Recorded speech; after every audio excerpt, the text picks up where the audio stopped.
శుభం భూయాతు. శ్రీ గురుభ్యో నమః.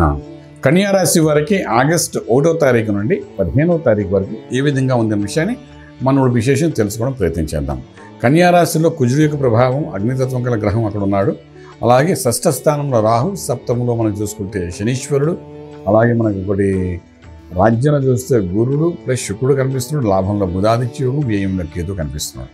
ఈ కుజుడు అనే గ్రహం ఏదైతే అగ్నితత్వం గల గ్రహం కన్యా రాశిలో ప్రవేశించిందో అక్కడ నుండి సప్తంలో ఉన్న శనీశ్వరుని చూడడము, శని కుజులకు ఒకరికొకరు పడకపోవడము, ఈ రెండింటి ప్రభావం వలన ఫస్ట్ ఆఫ్ ఆల్ 3 ఇష్యూస్ అయితే వచ్చే అవకాశం ఉంది. ఒకటంటే మ్యారిటైల్ లైఫ్లో ఇష్యూస్ వచ్చే అవకాశాలు కనబడతాయి ఈ కుజుడు ఉన్న 45 రోజుల్లో. నేను అలాగే రెండవదంటే వీళ్ళిద్దరూ యుద్ధం చేస్తున్నప్పుడు ఒకరినొకరు సమసప్తకాలతో చూసుకుంటూ యుద్ధం ఎప్పుడైతే చేస్తున్నాడో ఆర్థిక వ్యవస్థ మీద కూడా అంటే మానసిక ఒత్తిడితో కూడిన ఆర్థిక వ్యవస్థని పాడు చేసే అవకాశం ఉంటుంది. ఫర్ ఎగ్జాంపుల్, మీరు ఉద్యోగం చేస్తున్న మంచి ఉద్యోగం మీకు ఉంటుంది, కానీ ఇంట్లో జరుగుతున్న మానసిక ఒత్తిడి వల్ల ఆ ఉద్యోగంలో సరిగ్గా చేయకపోవడం వల్ల అక్కడ ఉద్యోగరీత్యా కూడా మీకు కొన్ని ఇబ్బందులు పడే అవకాశాలు ఉంటాయి. ఎందుకంటే మీకు రాజ్యంలో గురు శుక్రులు ఉన్నప్పటికీ కూడా ఇక్కడ ఏంటంటే పాయింట్, ఈ అగ్నితత్వం గల కుజుడు ఏం చేస్తాడంటే మీ చేత షార్ట్ టెంపర్తో ఏదో ఒక నిర్ణయం తీసుకోవడం ప్రయత్నం చేయిస్తాడు. ఈ షార్ట్ టెంపర్తో తీసుకున్న నిర్ణయాలు ఎప్పుడు ఫైర్ అవుతాయి తప్ప దానివల్ల మనకు లాభాలు ఏమి ఉండవు. సో ఉద్యోగరీత్యా మీరు చేసే ప్రయత్నాలు ఏది మీకు ఉపయోగపడదు. 45 రోజులు అక్కడ ఉంటాడు కుజుడు ఉన్నంతకాలం మీ పరిస్థితి అంతే. సో ఆ ప్రయత్నం చేయకండి. అలాగే వ్యాపారస్తులు కూడా షార్ట్ టెంపర్, మీరు పార్ట్నర్షిప్ ఉంటే కో పార్ట్నర్తో గొడవ పెట్టుకుని షార్ట్ టెంపర్తో నువ్వు ఉంటే ఎంత లేకపోతే ఎంత, నేను ఒకరిని చేసుకోగలను కానీ, లేకపోతే నువ్వు వెళ్ళిపో నేను చేసుకోగలను కానీ, లేకపోతే నాకు ఇచ్చే నువ్వు వెళ్ళిపో అని చెప్పడం కానీ, లేకపోతే మన ఇద్దరు విభేదాలు రావడం వల్ల కోర్టుకి వెళ్దాం లేకపోతే అనడం కానీ, ఇలాంటి ఏది చేసినా మీకేమాత్రం ఫేవర్ జరగదు. అంచేత ఈ 45 రోజుల్లో కుజుడు అక్కడ ఉన్నంత కాలం మాత్రం మీ కోపాన్ని అధిగమించి ప్రశాంతంగా ఉండడానికి ప్రయత్నం చేయాలి. ఇది ఫస్ట్ రూల్ ఆఫ్ కన్యా రాశి వాళ్ళకి ఈ కుజుడు అక్కడ ఉన్నాడు కాబట్టి. ఇంకా ఉద్యోగరీత్యా వ్యాపారరీత్యా మనం మాట్లాడేసుకున్నాం. అదే మనం విదేశాలకు వెళ్ళి చదువుకోవాలనుకున్న విద్యార్థులకి ఎటువంటి ఇబ్బంది లేదు, ప్రయత్నం చేసుకుంటూ వెళ్ళండి. అలాగే విదేశంలో ఉన్న విద్యార్థులకి సరైన ఉద్యోగాలు కూడా వచ్చే అవకాశాలు బాగా కనబడుతున్నాయి. అలాగే విదేశాలకు వెళ్ళి ఉద్యోగరీత్యా సెటిల్ అవ్వాలనుకున్న వాళ్ళు మాత్రం అనుకూలమైన వాతావరణం అనేది కనిపించట్లేదు. అలాగే శుభకార్యంలో పాల్గొంటారు, మధ్యవర్తిత్వం వహిస్తారు, మాట కూడా పడతారు. అంచేత మనకు కాదనకపోయినా మన మధ్యలో కూర్చోబెడతారు, మనకి మానసికంగా ఒత్తిడి తెచ్చే అవకాశాలు ఉంటాయి.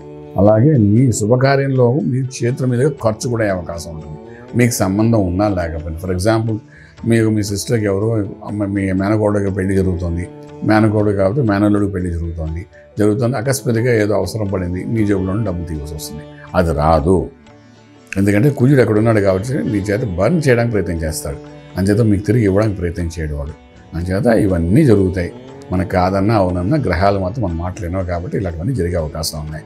లేదు, ఒక శుభకార్యం కోసం బయలుదేరారు, వెళ్తుంటే మీరు అందరితో పాటు మీరు వెళ్ళారు అనుకుంటే, ఉదాహరణకు చెప్తున్నాను, అక్కడ అనుకోని పరిస్థితుల్లో మీ జేబులో తీసి ఖర్చు పెట్టవలసి వస్తుంది.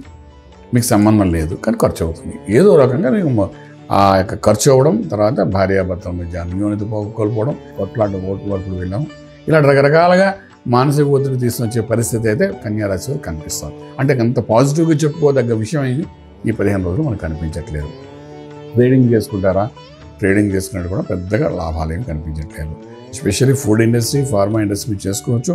Food, pharma industry, film industry వాళ్ళు వీళ్ళందరూ కూడా ఇన్వెస్ట్మెంట్ ఏదైతే చేశారో దానిలో నుండి ఎలా ప్రొడక్షన్ తీయాలని ప్రయత్నం చేయండి. అంతే తప్ప న్యూ ఇన్వెస్ట్మెంట్ ప్లాన్ చేయకండి.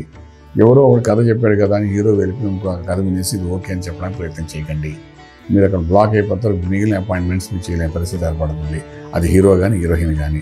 అడ్వాన్స్లు తీసేసుకున్న డబ్బులు లేవు కదా వాడు ఇచ్చాడు కదా అని ఫిల్మ్ ఇండస్ట్రీలో అడ్వాన్స్ తీసేసుకుంటే వాడికి బ్లాక్ అయిపోయి మీరు ఏ పని చేయని పరిస్థితి ఏర్పడుతుంది. సో కొంచెం జాగ్రత్త పడండి. 15 కుజుడు అక్కడ ఉన్నంతకాలం కొంచెం జాగ్రత్త పడాలి. మీ మొదటి నుండి ఎలాగున్నప్పటికీ ఆల్రెడీ కుజుడు అక్కడ వచ్చేసాడు, 28వ తారీఖు వచ్చేసాడు. అప్పుడే 2-3 రోజులు అయిపోయింది ఆల్రెడీ వచ్చి. డెఫినెట్గా దాని ప్రభావం చూపిస్తాడు. బట్ అయినప్పటికీ కొంచెం జాగ్రత్త పడితే సరిపోతుంది. అలాగే మనం చూస్తున్నటువంటి మంత్రం దగ్గరకు వచ్చాము. శని కుజుడు ఒకరినొకరిని వీక్షిస్తున్నారు కాబట్టి ఇక్కడ కుజుడు యొక్క అగ్ని బాగా బర్న్ చేస్తుంది కాబట్టి స్టెబన్గా ఉండి, అంచేత సుబ్రహ్మణ్యేశ్వర స్వామి యొక్క ఆరాధన అక్కడ మీ రాశిలో కుజుడు ఉన్నంత కాలము సుబ్రహ్మణ్యేశ్వర స్వామి ఆరాధన చేసుకోవడం చాలా ప్రాశస్త్యం వహిస్తుంది. ఇది ఏదో లాభం కోసం చేయట్లేదు, నష్టపోకుండా ఉండడం కోసం మనం చేసే ప్రయత్నంలో మార్గం కాబట్టి ఆ విధంగా చేసుకుంటే రాజమార్గంలో రాజ్యం పొందగలుగుతారు. శుభం భూయాతు. పూర్తి వివరాలకు సంప్రదించండి శ్రీ వేదమాత గాయత్రి జ్యోతిష్యాలయం, బ్రహ్మశ్రీ మంతా సూర్యనారాయణ శర్మ గారు, Srinilayam, first floor, 101, Sai Vaibhav layout, Chitrapuri colony పక్కన, ఖాజాగూడ, హైదరాబాద్ 500008. సంప్రదించవలసిన ఫోన్ నంబర్ 8855559147, 8855559148, 9849996644.